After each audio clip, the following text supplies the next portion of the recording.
You may have heard that Apple is now going to provide a periscope zoom on the iPhone 15 Pro Max, giving the handset a 6x optical zoom, a significant boost from its present 3x zoom for the iPhone 14 Pro Max.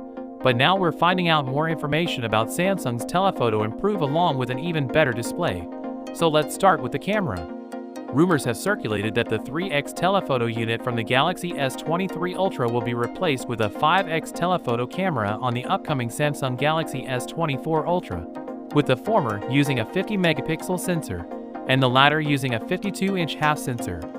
This is because Samsung is upgrading from the 10-megapixel 3x telephoto camera on the S23 Ultra.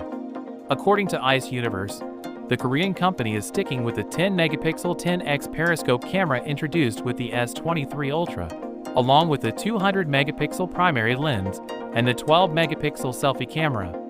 Since the Google Pixel 7 Pro has a 48-megapixel, 5x zoom camera, Samsung may be trying to play catch-up here with the Pixel 8 Pro, which is rumored to have a similar zoom configuration. It is unknown whether Samsung will be reused the 12-megapixel ultra-wide unit.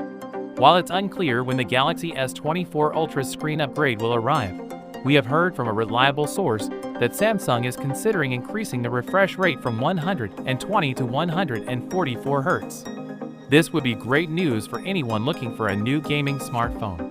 The M13 OLED displays that are rumored to be coming to the Galaxy S24 series are said to be thinner and of higher quality than current panels.